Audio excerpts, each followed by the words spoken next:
uh, find the equivalent resistance between 2 points A and D as shown in given circuit diagram. ये जो मेरा circuit diagram दिया हुआ है इसमें हमें कैलकुलेट करना है equivalent resistance point A and D in this circuit diagram. Then how can solve it this problem? First of all, there are 4 points given in this problem: point A, point B, point C and point D. But we calculate total equivalent resistance between point A and D. The total equivalent resistance point A and D. Then how can we consider? हम इस circuit diagram में किस तरह से हम consider करेंगे कि मेरा सीरीज और पैरेलल कॉम्बिनेशन होगा। जब भी इस टाइप के क्वेश्चंस आएंगे तो अगर मेरा ए और डी कैलकुलेट करना है या बी और सी के बीच में कैलकुलेट करना है, तब हम ये कंसीडर करेंगे कि जिस 2 पॉइंट के बीच में मेरा इक्विवेलेंट रेजिस्टेंस कैलकुलेट करना है और उसके बाद इसी सर्किट डायग्राम में रिमेनिंग जो एंडिंग पॉइंट बी और सी है उस दोनों पॉइंट को हम कंसीडर नहीं करेंगे। दैट इज मेरा कहने का मतलब ये है कि ए मेरा पॉइंट ए है, ए मेरा पॉइंट समथिंग है, इस पॉइंट को हम कुछ भी एज्यूम कर सकते हैं। सपोज दैट मैंने पी पॉइंट एज्यूम कर लिया, तो इस पी पॉइंट से there are 2 resistance are connected at point P, that is 10 ohm and 10 ohm. Again इस पॉइंट को हम समथिंग अदर पॉइंट एज्यूम कर लेते हैं, क्यू पॉइंट। अगेन मेरा ए समथिंग पॉइंट है, सपोज दैट ए मेरा आर पॉइंट है और ए मेरा एस पॉइंट है। First then after that total equivalent resistance between point A and D.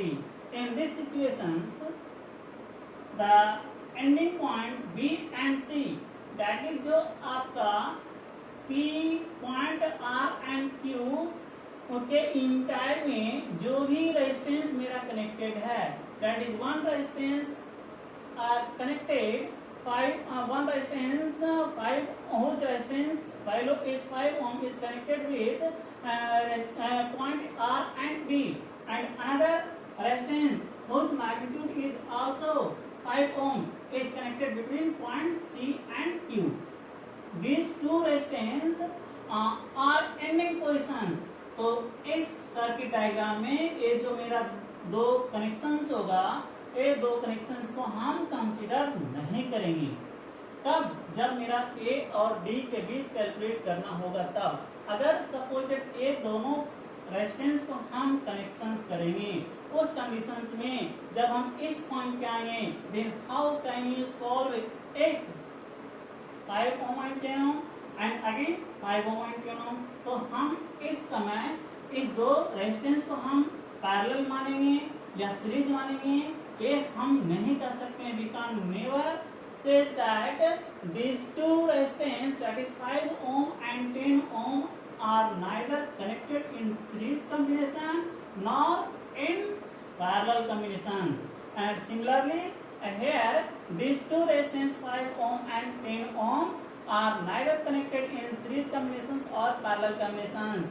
Then we can say that 5 ohm resistance and here 5 ohm resistance both are disconnected in the circuit diagram. दोनों resistance को हम इस circuit diagram से remove करेंगे। After that the equivalent circuit diagram is redrawn. Then again equivalent circuit diagram is redrawn, is given by, that is the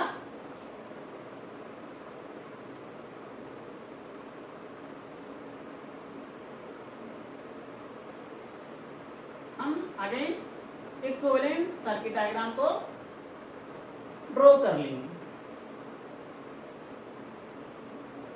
that is A point and B point, that is the 5 ohm, that is the 10 ohm, that is the 10 ohm, that is the 10 ohm, that is the 10 ohm and 5 ohm. Now we can easily understood the resistance are connected in series और parallel। हम अब इस circuit diagram को देखकर आसानी से बता सकते हैं कि कौन सा रेजिस्टेंस मेरा सीरीज कॉम्बिनेशन में है और कौन सा रेजिस्टेंस मेरा पैरेलल कॉम्बिनेशन में है। तब हम अब यहाँ पे अब ये देखेंगे कि कौन कौन रेजिस्टेंस मेरा सीरीज में होगा और कौन कौन रेजिस्टेंस मेरा पैरेलल में होगा। तो सर्किट डायग्राम को देखने से यह क्लियर हो रहा है कि ये जो 10 ओम एंड 5 ओम रेजिस्टेंस है दोनों आपका सीरीज कॉम्बिनेशन होगा। And again these two resistors are also connected in series combinations। ये भी मेरा क्या है सीरीज कॉम्बिनेशन में है। तो इसका इक्विवेलेंट मेरा आ जाएगा 20 ओम एंड अगेन इसका इक्विवेलेंट 20 ओम। तो इसका जो मेरा equivalent R dash equivalent is equal to 10 ohm plus 10 ohm that is the 20 ohm and again इसका R double dash equivalent is equal to 10 ohm plus 10 ohm. Again मेरा 20 ohm आ गया। तो अगेन हम इस सर्किट डायग्राम का redrawn और equivalent circuit diagram redrawn करेंगे। देन अगेन मेरा इक्विवेलेंट सर्किट डायग्राम क्या होगा दैट इज द ए मेरा 5 ओम है, ए मेरा पॉइंट है that is the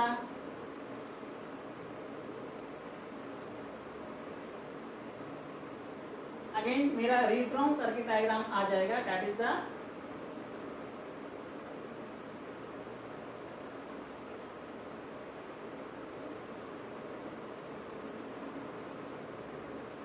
A point B point. A मेरा 5 ओम रेजिस्टेंस है, ए मेरा R dash equivalent is equal to 20 ohm, A मेरा R double dash equivalent is equal to 20 ohm और A मेरा 5 ओम है। अगेन हम इस इक्विवेलेंट सर्किट डायग्राम में ये देख रहे हैं कि ये जो मेरा these two रेजिस्टेंस है R dash equivalent and R double dash equivalent those resistance are connected in parallel combination. Then अब यहाँ पे आर इक्विवेलेंट इसका क्या आ जाएगा जब दो रेजिस्टेंस का वैल्यू इक्वल है तब उसका equivalent resistance either any one resistance का हाफ हो जाएगा। अदरवाइज आप कैलकुलेट कर सकते हैं R equivalent R dash equivalent into R double dash equivalent upon R dash equivalent plus R double dash equivalent that is 20 into 20 upon 20 plus 20। तो आ जाएगा 20 into 20 upon 40। ये आपका आ जाएगा 2 times ये आपका 10 that is R equivalent is equal to मेरा 10 ओम आ गया। अब अगेन हम क्या करेंगे इसका again equivalent circuit diagram redrawn करेंगे। Again equivalent circuit diagram redrawn करेंगे तो मेरा जो फाइनली सर्किट डायग्राम आ जाएगा that is the final circuit diagram that is the A point that is the D point. ये मेरा 5 ओम है, ये मेरा आर इक्विवेलेंट, ये मेरा जिस वैल्यू आ गया ये मेरा 10 ओम है और ये मेरा 5 ओम गिवन है। तो all these three resistors are connected in series combination। Then we can say that equivalent resistance between point A and D is equal to ये टोटल मेरा क्या है सीरीज में है। तो सीरीज कॉम्बिनेशन में जब भी होगा तो सभी इंडिविजुअल रेजिस्टेंस का जो एडिशन होगा वो मेरा टोटल इक्विवेलेंट रेजिस्टेंस ए और डी पॉइंट के बीच होगा that is the 5 ohm plus 10 ohm plus 5 ohm that is the 20 ohm that is the final result that is the total equivalent resistance between the point A and B। पुनः एक बार हम इसे summary देख लेते हैं कि जो मेरा सर्किट डायग्राम दिया हुआ था वहां पे मेरा total equivalent resistance between point A और डी कह रहा था। इसी क्वेश्चंस में अगर हम कह सकते हैं कि find the equivalent resistance between point B and C, जब मेरा बी और सी पॉइंट के बीच में कहेगा तो उस कंडीशंस में ये जो मेरा 5 ओम रेजिस्टेंस है वन इन कॉर्नर पे और अदर कॉर्नर पे जो मेरा 5 ओम रेजिस्टेंस है, ये दोनों मेरा क्या होगा, डिस्कनेक्ट हो जाएगा। जब ये दोनों रेजिस्टेंस डिस्कनेक्ट करेंगे तब अगेन मेरा total redrawn circuit, total equivalent circuit diagram मेरा यही होगा।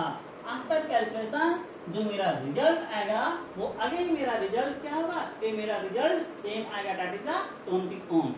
तो this type questions is very very important, that is the higher competitions olympiad exam में भी इस टाइप के क्वेश्चंस आते हैं जो कि इंपॉर्टेंट माने जाते हैं, और प्रैक्टिस के लिए हम इस तरह से बहुत सारे क्वेश्चंस कर सकते हैं। Thank you.